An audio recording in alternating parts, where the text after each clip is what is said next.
almost silenced all. You can smell the smoke? Smell the smoke.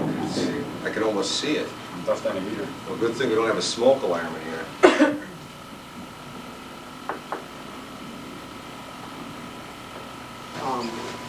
On top of 7 battery, up in 702, and what happened was it was a standpipe puncher.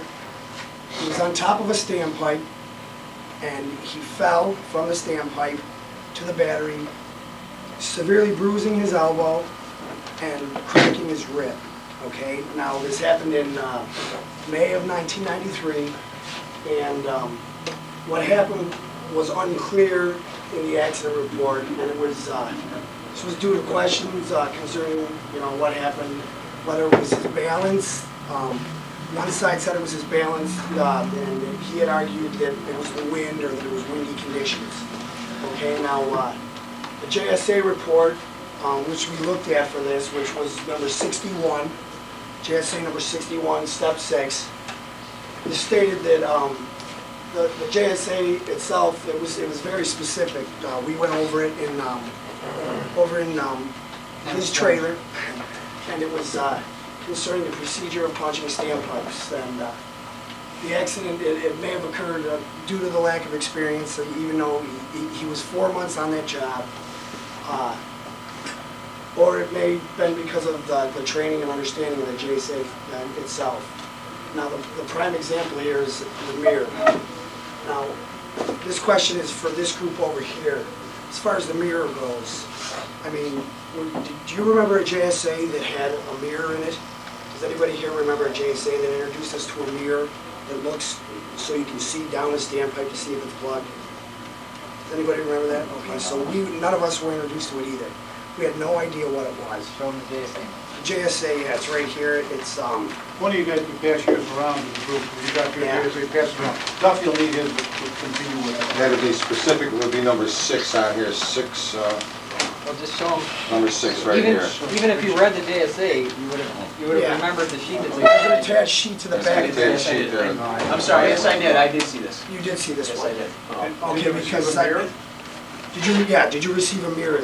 No, I didn't receive a mirror, but I Okay. read this JSA. Okay, so that's what we're saying. So there was, even if you did receive the JSA, I never received a mirror for okay, the job. you were supposed to have had a mirror given to you so you could properly. Adequate tools, yes.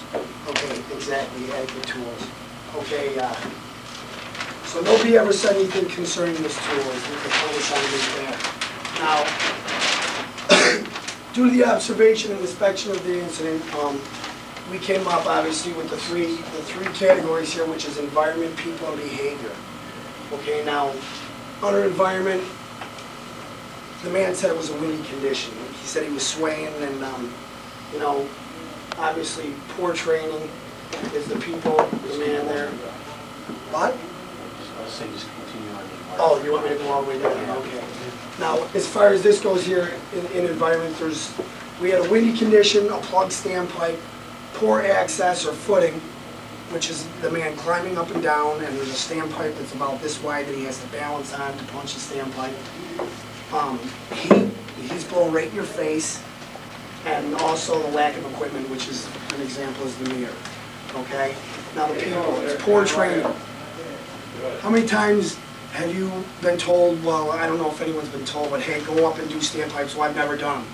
Well, there's an employee up there that knows how to do it. Ask him. He's the guy in standpipes, Mike Schaefer, whoever. I don't want to mention names, but go up there and he'll teach you. That's not how it's supposed to be done. It's supposed to be a supervisor that teaches you the proper way so he can ensure himself that you know how to do that job. And that's never happened with pretty much any job that I've been trained on. I don't know about anybody else, but that's the way that goes. And as far as the reading and understanding of the JSA, now, I mean, if you are given a JSA, I don't know how many times this has happened, but you're sitting at the lunchroom on your time, and you got a supervisor come up, and he throws a JSA in your face and says, read this.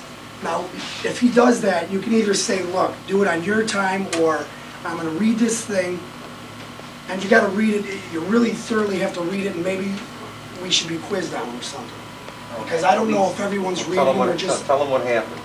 Okay, I didn't really want to say this, but Russell was the only one that had picked out the fact that we read this JSA, the revised JSA, and it was revised 593, it says here. And it says, in step 6, here it is, under the inspection of standpipe, section B, number D, it says, avoid overbalancing while climbing over or leaning on the railing, which it sounds like he was doing. It says, use railing, observe footing, which obviously he didn't observe the footing, or maybe he did. We don't really know what happened. But then it says here too, it says, don't stand on standpipe when windy. And I mean, if this guy, I don't know about him, but if he was presented this and he read this thoroughly, that the accident should have never happened. Now with us, I've never even seen this, so I mean, the same thing could have happened to me, could have happened to anybody here. Because they didn't know not to go up there. And there was a few days this year where it was real windy, and I mean, if you were doing standpipes and you climbed up there, the same thing could have happened. It's like a 6-foot fall. Just let me throw one thing in there. What we did in the beginning, what I did on purpose was I read it real well. I mean, it just made a point. And I did what these guys were saying is, I just threw the JSA down and I said, read it. And essentially that's what we did. Exactly, that's what I did on purpose. And I said, read it. So they read it, and then when we came back around, it says, you know, at first they said, well, this wasn't on the JSA, this wasn't on the JSA, this wasn't on it. I said, what about 6D, is it, or E? It was 6D. What about 6D? I said, what about 6D? You know, because we were talking about the wind. And what happened, guys, honestly? We missed it. Yeah, We missed it. So, That's why I that's a mentioned good about point. maybe being quizzed on the Okay. JSA, so everyone Sorry for knows. interrupting you, Mike, sorry about that. Well, you know what, it's all right, because I'll tell you something.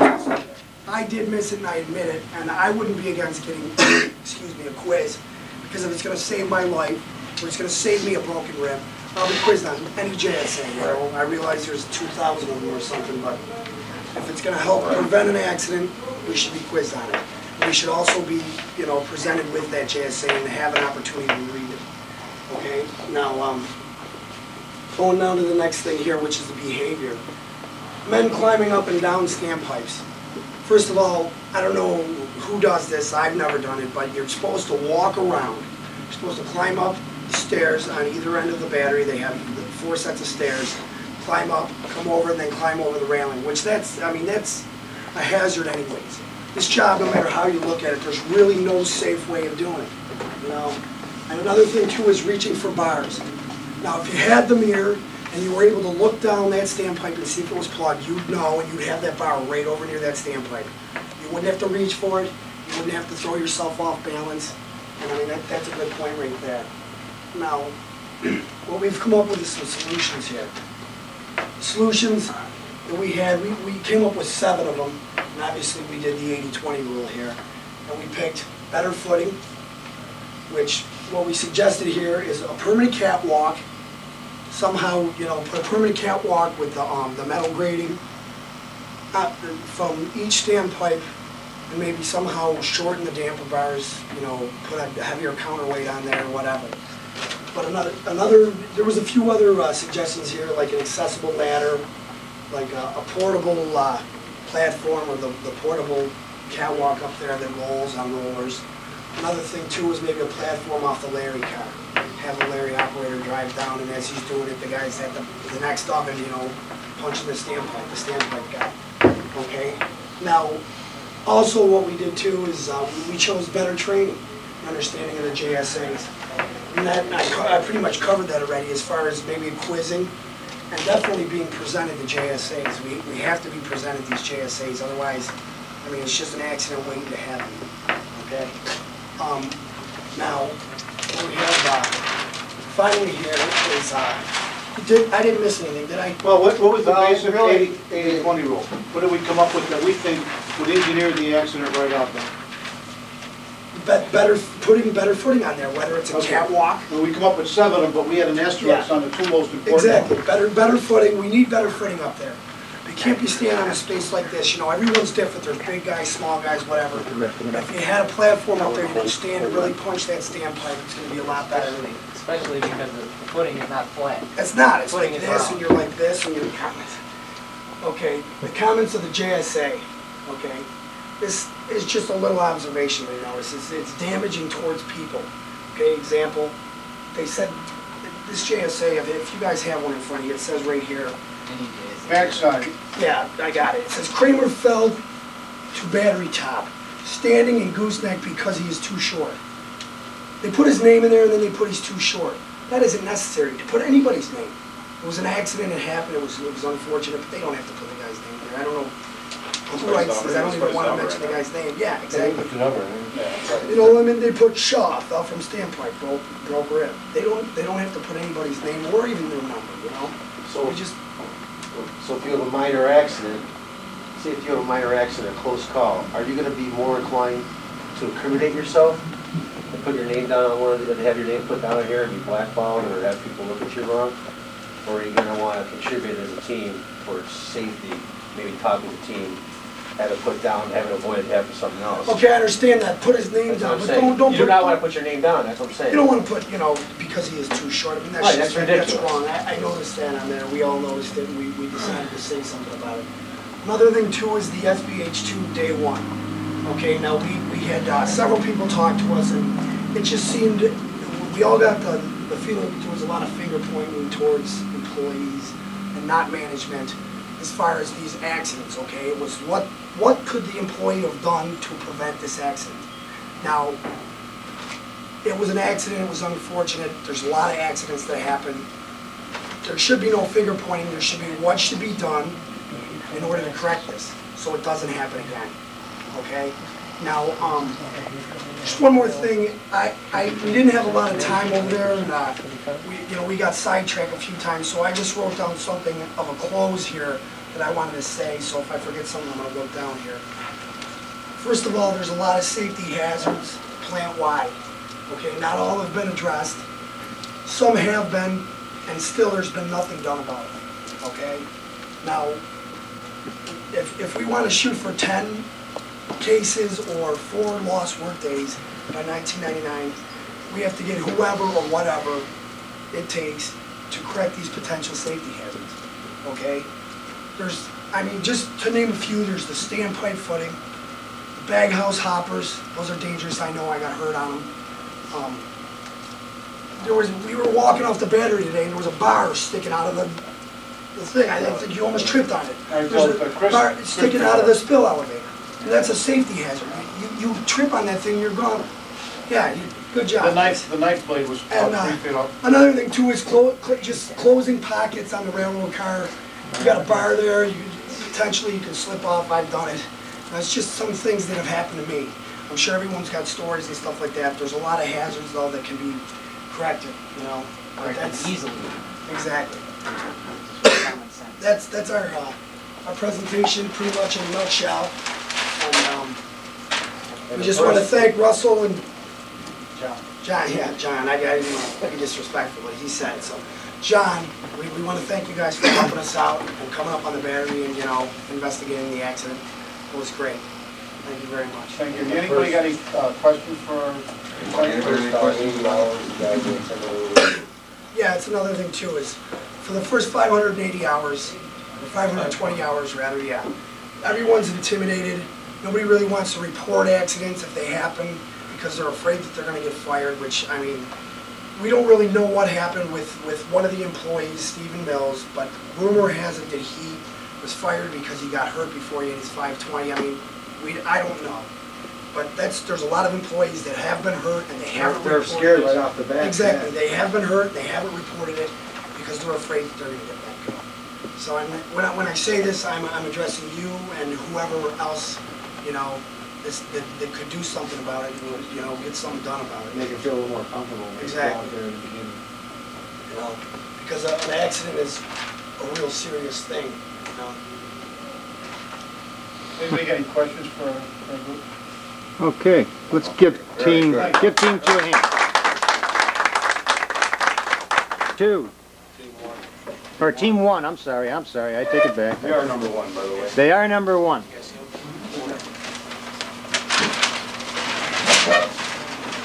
Yeah. You guys ready? First of all, when we got to this 533, we looked at it and we found it to be back ourselves. It did tell us about the weather conditions of the accident.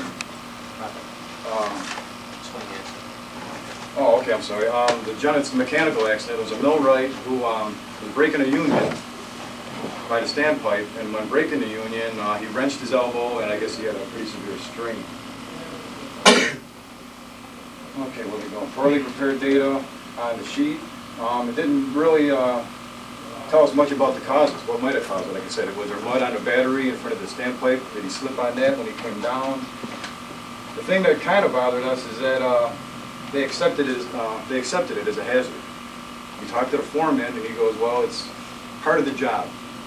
You know, and we felt that that was odd that you would go to a job thinking that you might get hurt because it's an accepted. He said it's part of the work. He gets paid to do this job. Therefore, if he gets hurt doing it, it almost sounded like that was all right, and we felt that isn't all right. And on the back of the JSA, we come up with R&R, and we didn't know what the heck that was. Now we know it's remove and replace, but you look on the back of it, you got all your abbreviations, and that was not on there, which might have helped in our investigation of this. Any questions on this, guys? The first page. Okay, on the JSA, there was a JSA for general hand tools for the job. Okay, and we thought it was overall a very good JSA. The one thing we noticed that wasn't on there, when we came into training, you guys brought in that physical therapist, okay, which is ergonomics, okay, and then on the JSA, what this gentleman told us, you never want to reach above your shoulders. It's like a baseball strike box. You want to talk your shoulders to your knees. And that's where you want to be doing your work. You don't want to be going up like this. You can wrench your back, your shoulders, rotator cuff is what we were talking about. So you want to not overextend. You want to work between your knees and your shoulders. And the other question we had about the JSA is the proper tool. Was the proper tool, was the tool damaged? We were talking about a pipe wrench. Were the teeth on the pipe wrench rounded? Did you get a good bite on it? Maybe that's why it slipped off the union. Maybe the jolt like that might have gave his elbow the shot that put him down. Any questions, guys? Okay, here's our three stages: environmental, people, and behavior. Okay, and on the environment, the bad thing was, or the main case was the bad valve. The bad valve. The union condition. These are the two big ones. Should I go right down here? Yeah. Okay. Yeah, go ahead. The pipe wrench was a 24-inch aluminum, so we really didn't feel that would be a big problem. It's a 24-inch aluminum wrench, probably weighed about 3-4 pounds. I don't care if the guy is 90 years old or 30 years old, it probably shouldn't have been too much weight from the handle. The weather was a concern, we didn't know much about it, and the battery top condition. It's always blowing, like I said, you might have some mud in front of the standpipes, you just don't know. Okay, as far as the people goes, with the bad valve, we're going back to the body mechanics again. You don't want to be reaching above your head with any object, especially if it's heavy, light, whatever, you might pull something.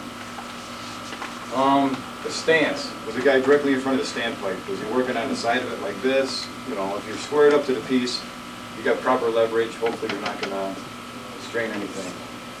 They brought the age into it. I really didn't think that was a big problem. You know, the guy, if he's 50 years old or 30 years old, he should be able to do it. The guy was a 30-year veteran at the job. Manpower. There was one guy enough.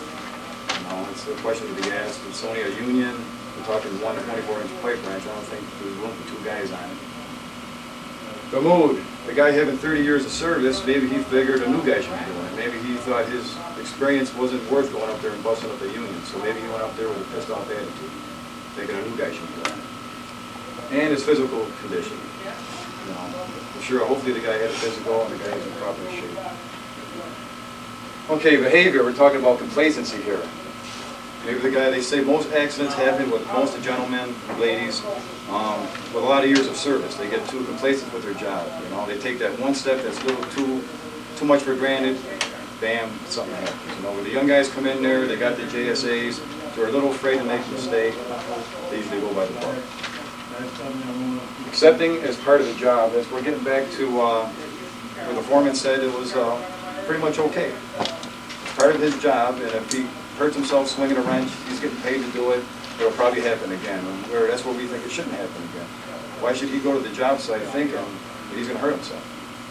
You know, if his foreman thinks that it's all right, I don't he's probably relaying that message downward. So I think we should go to the top of that one. Thanks for putting on. Just so you guys, you might not know, floor mechanics, he talked about the zone between your shoulders and your knees. Everybody knows where the steam jets are on the standpipes, correct? They're about maybe mid-chest level, okay? If you can picture a two-foot wrench, okay, up at the top, then you're reaching up. That's what we were dealing with. He was trying to pull it down toward himself, so he was up above his head reaching for it.